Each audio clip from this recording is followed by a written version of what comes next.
আমি শুরু করি সম্পাসেন আপনার কাছ থেকে। থিয়েটার কর্মী হিসেবে থিয়েটারের জায়গা থেকে আপনারা অনেক থিয়েটার করেন, আপনারা মানুষকে থিয়েটারের মাধ্যমে হয়তো কিছুটা সচেতন করারও চেষ্টা করেন। রামকৃষ্ণদেবের ভাষায় বললে থিয়েটারে লোকশিক্ষা হয়। লোকশিক্ষা কি হলো সম্পাদেবী? আপনার কি মনে হয় এতদিনের থিয়েটার করার অভিজ্ঞতা নেই, ঠাকুরের ভাষায় বলছি, আপনাদেরকে কোনোরকমভাবে নিচু করার জন্য, ছোট করার জন্য বলছি, সত্যি কি লোকশিক্ষা হলো? যদি হয়ে থাকে তাহলে কি মনে হয় আপনার, যে তাজিমুল এমন কাণ্ড ঘটায় তারপরেও ওই তাজিমুলদের নামটা পর্যন্ত মুখে আনতে ভয় পান তিনি, প্রকাশ্য দিবালোকে এইভাবে মার খেয়েছেন তিনি এখনও বলেন, অন্তত মুখে বলেন, সংবাদ মাধ্যমে ক্যামেরার সামনে বলেন রাজ্যের পুলিশের উপর আমার ভরসা আছে, ঠিক আমি বিচার পাব। আবার উত্তরপ্রদেশে ঠিক উল্টো ছবি, যারা এখানে তাজিমুলদের এখানে বিচার নিয়ে প্রশ্ন তোলেন, তাদের প্রশাসন, তাদের দল যখন উত্তরপ্রদেশে সরকার চালায় তখন সাকার বাবারা বেড়ে ওঠেন, দিব্যি অদ্ভুতভাবে বেড়ে ওঠেন, এবং হঠাৎ একদিন 121 জন পদপিষ্ট হলে জানতে পারা যায় যে এ বাবার আশ্রমের কলের জল খাওয়ার জন্য নাকি মানুষ হুড়োহুড়ি করে। সেটারই কি লোকশিক্ষা হয় সম্পাদক? মৌলিক প্রশ্ন করেছ, এবং আমি এই চ্যানেলকে, আর বাংলা চ্যানেলকে ধন্যবাদ জানাই যে এরকম একটা জ্বলন্ত বিষয় আজকে উপস্থাপন করবার জন্য। থিয়েটারে লোকশিক্ষা হয়, কিন্তু প্রশ্ন হচ্ছে সেই থিয়েটারকে নিয়ে পৌঁছতে হবে মানুষের কাছে, এবং রাষ্ট্রের যারা প্রতিনিধি, যারা জনপ্রতিনিধি হয়ে নির্বাচিত হচ্ছেন সংসদে বা সংসদ ছাড়াও প্রত্যেকটি স্তরে যারা জনপ্রতিনিধি রয়েছেন, তাদের কতটা পলিটিক্যাল উইল রয়েছে সংস্কৃতিকে বা লোকশিক্ষার হাতিয়ার হিসেবে সব কিছুকে ব্যবহার করবার জন্য তারা কতটা তৎপর, সেইটা দেখতে হবে। আমরা প্রত্যেকটা ক্ষেত্রে, কি রাজ্যের ক্ষেত্রে অথবা অন্যান্য রাজ্যে, আজকে হাতরাসের ঘটনা উঠে এসেছে, এর আগেও এই ধরনের পদপিষ্ট হয়ে মৃত্যুর ঘটনা ভারতবর্ষে পরপর অনেক ঘটেছে। এরকম একটা দেশ আমরা উপহার পেয়েছি স্বাধীনতার এত পরেও, যে দেশে সংস্কৃতি মন্ত্রক, ভারত সরকারের সংস্কৃতি মন্ত্রক বলুন বা অন্যান্য রাজ্য সরকারও কিন্তু সংস্কৃতি কর্মীদেরও বিভিন্ন সাহায্য দিয়ে থাকেন।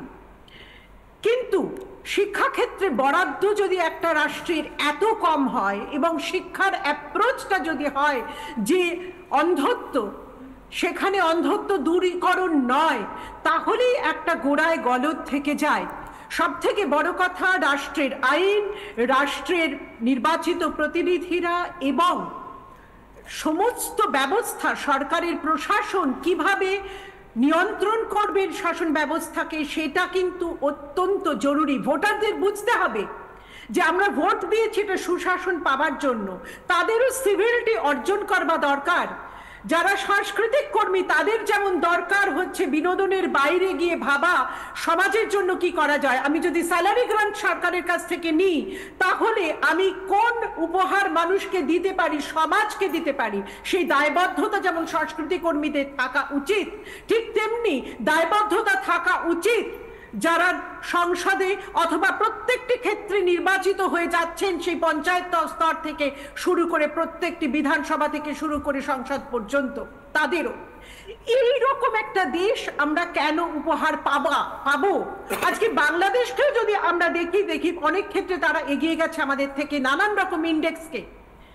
মানুষ ধর্মের অন্ধত্বের জন্য ধর্মগুরুদের দখলের আওতায় চলে এসেছে, ধর্মগুরুরা তাদের নিয়ন্ত্রণ করছে, ধর্ম নিয়ে ব্যবসা হচ্ছে। এবং এক্ষেত্রে কিন্তু হিন্দু মুসলমান ধর্মের কোনো পার্থক্য নেই। ধর্ম নিয়ে যারা ব্যবসা করেন সেই মানুষগুলো কিন্তু হিন্দুও হতে পারেন, মুসলমানও হতে পারেন, শিখও হতে পারেন। রাম রহিম বাবা বলে কিছুদিন আগে একজন ভণ্ডকে ধরা হয়েছিল ঠিক এইভাবেই, এবং সে কিন্তু নিজেকে ক্লেম করতো যে সে নাকি সেকুলার, সে তাই প্রত্যেকটা রাম রহিম ইত্যাদি নাম যোগ করেছিল। আসলে হচ্ছে সেটা ব্যবসা, এবং পুলিশ প্রশাসনের নাকের ডগায় কিন্তু এগুলো চলে। এই ধর্মে ব্যবসার নামে আইনকে বুড়ো আঙুল দেখিয়ে এই কেলেঙ্কারিগুলো সংগঠিত হয় আমাদের ভারতবর্ষীয় সমাজে। আমি বলবো হ্যাঁ, সংস্কৃতি কর্মীদের অবশ্যই দায়িত্ব আছে, লেখক শিল্পী বুদ্ধিজীবীদের অবশ্যই দায়িত্ব আছে। তাদের সেই দায়িত্ব পালন করতে আমরা দেখি না। আমরা যখন একের পর এক এই রকম মব লিঞ্চিং দেখি, অথবা দেখি নারী নির্যাতন ঘটছে, অথবা দেখি পদপিষ্ট হয়ে মারা গেল মানুষ, কিংবা ভয়ঙ্কর ধর্ষণের ঘটনায়, তখন সরকার যেমন ডিনাইল মোডে চলে যায়, তেমনি তথাকথিত বুদ্ধিজীবীরাও নিশ্চুপ থাকেন। এই সমাজ, এই ভয়ঙ্কর অন্ধ সমাজ কিন্তু স্বাধীনতার আগে যারা স্বাধীনতার আলো জ্বালাতে চেয়েছিলেন তারা দেখতে চাননি। তারা কিন্তু এমন একটা স্বাধীন ভারতবর্ষকে দেখতে চেয়েছিলেন। কথা তুমি আমাদের সাধারণ নাগরিকদের আজকের স্বপ্নের কথাতেও আসবো, আমি অবশ্যই আসবো শম্পা আপনার কাছে। আমি শুরু করি শম্পা সেন আপনার কাছ থেকে।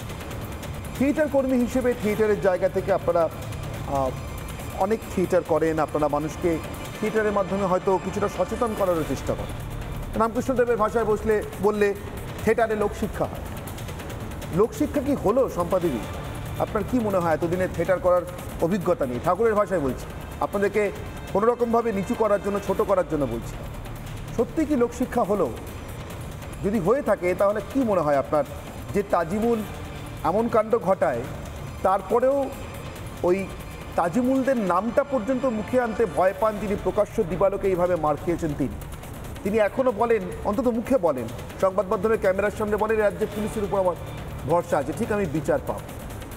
আবার উত্তরপ্রদেশে ঠিক উল্টো ছবি, যারা এখানে তাজিমুলদের এখানে বিচার নিয়ে প্রশ্ন তোলেন, তাদের প্রশাসন, তাদের দল যখন উত্তরপ্রদেশে সরকার চালায় তখন সাকার বাবারা বেড়ে ওঠেন, দিব্যি অদ্ভুতভাবে বেড়ে ওঠেন এবং হঠাৎ একদিন 121 জন পদপিষ্ট হলে জানতে পারা যায় যে এ বাবার আশ্রমের কলের জল খাওয়ার জন্য নাকি মানুষ হুড়োহুড়ি করে। সেটারই কি লোকশিক্ষা হয় সম্পাদক? মৌলিক প্রশ্ন করেছো এবং আমি এই চ্যানেলকে, আর বাংলা চ্যানেলকে ধন্যবাদ জানাই যে এরকম একটা জ্বলন্ত বিষয় আজকে উপস্থাপন করবার জন্য। থিয়েটারে লোকশিক্ষা হয়, কিন্তু প্রশ্ন হচ্ছে সেই থিয়েটারকে নিয়ে পৌঁছতে হবে মানুষের কাছে, এবং রাষ্ট্রের যারা প্রতিনিধি, যারা জনপ্রতিনিধি হয়ে নির্বাচিত হচ্ছেন সংসদে বা সংসদ ছাড়াও প্রত্যেকটি স্তরে যারা জনপ্রতিনিধি রয়েছেন, তাদের কতটা পলিটিক্যাল উইল রয়েছে সংস্কৃতিকে বা লোকশিক্ষার হাতিয়ার হিসেবে সব কিছুকে ব্যবহার করবার জন্য তারা কতটা তৎপর, সেইটা দেখতে হবে। আমরা প্রত্যেকটা ক্ষেত্রে, কি রাজ্যের ক্ষেত্রে অথবা অন্যান্য রাজ্যে, আজকে হাতরাসের ঘটনা উঠে এসেছে, এর আগেও এই ধরনের পদপিষ্ট হয়ে মৃত্যুর ঘটনা ভারতবর্ষে পরপর অনেক ঘটেছে। এরকম একটা দেশ আমরা উপহার পেয়েছি স্বাধীনতার এত পরেও, যে দেশে সংস্কৃতি মন্ত্রক, ভারত সরকারের সংস্কৃতি মন্ত্রক বলুন বা অন্যান্য রাজ্য সরকারও কিন্তু সংস্কৃতি কর্মীদেরও বিভিন্ন সাহায্য দিয়ে থাকেন। কিন্তু শিক্ষাক্ষেত্রে বরাদ্দ যদি একটা রাষ্ট্রের এত কম হয় এবং শিক্ষার অ্যাপ্রোচটা যদি হয় যে অন্ধত্ব, সেখানে অন্ধত্ব দূরীকরণ নয়, তাহলেই একটা গোড়ায় গলদ থেকে যায়।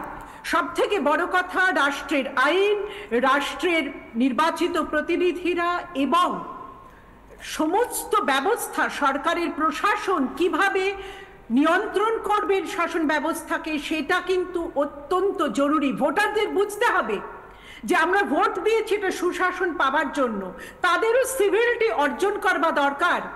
যারা সাংস্কৃতিক কর্মী তাদের যেমন দরকার হচ্ছে বিনোদনের বাইরে গিয়ে ভাবা সমাজের জন্য কি করা যায়। আমি যদি স্যালারি গ্রান্ট সরকারের কাছ থেকে নিই, তাহলে আমি কোন উপহার মানুষকে দিতে পারি, সমাজকে দিতে পারি, সেই দায়বদ্ধতা যেমন সাংস্কৃতিক কর্মীদের থাকা উচিত, ঠিক তেমনি দায়বদ্ধতা থাকা উচিত যারা সংসদে অথবা প্রত্যেকটি ক্ষেত্রে নির্বাচিত হয়ে যাচ্ছেন, সেই পঞ্চায়েত স্তর থেকে শুরু করে প্রত্যেকটি বিধানসভা থেকে শুরু করে সংসদ পর্যন্ত, তাদেরও। এইরকম একটা দেশ আমরা কেন উপহার পাবো? আজকে বাংলাদেশকেও যদি আমরা দেখি অনেক ক্ষেত্রে তারা এগিয়ে গেছে আমাদের থেকে নানান রকম ইন্ডেক্সকে। মানুষ ধর্মের অন্ধত্বের জন্য ধর্মগুরুদের দখলের আওতায় চলে এসেছে, ধর্মগুরুরা তাদের নিয়ন্ত্রণ করছে, ধর্ম নিয়ে ব্যবসা হচ্ছে। এবং এক্ষেত্রে কিন্তু হিন্দু মুসলমান ধর্মের কোনো পার্থক্য নেই। ধর্ম নিয়ে যারা ব্যবসা করেন সেই মানুষগুলো কিন্তু হিন্দুও হতে পারেন, মুসলমানও হতে পারেন, শিখও হতে পারেন। রাম রহিম বাবা বলে কিছুদিন আগে একজন ভণ্ডকে ধরা হয়েছিল ঠিক এইভাবেই, এবং সে কিন্তু নিজেকে ক্লেম করতো যে সে নাকি সেকুলার, সে তাই প্রত্যেকটা রাম রহিম ইত্যাদি নাম যোগ করেছিল। আসলে হচ্ছে সেটা ব্যবসা, এবং পুলিশ প্রশাসনের নাকের ডগায় কিন্তু এগুলো চলে। এই ধর্মে ব্যবসার নামে আইনকে বুড়ো আঙুল দেখিয়ে এই কেলেঙ্কারিগুলো সংগঠিত হয় আমাদের ভারতবর্ষীয় সমাজে। আমি বলবো হ্যাঁ, সংস্কৃতি কর্মীদের অবশ্যই দায়িত্ব আছে, লেখক শিল্পী বুদ্ধিজীবীদের অবশ্যই দায়িত্ব আছে। তাদের সেই দায়িত্ব পালন করতে আমরা দেখি না।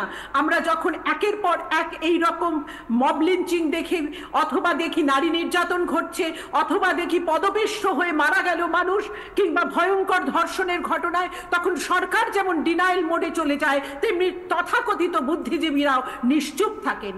এই সমাজ, এই ভয়ঙ্কর অন্ধ সমাজ কিন্তু স্বাধীনতার আগে যারা স্বাধীনতার আলো জ্বালাতে চেয়েছিলেন তারা দেখতে চাননি।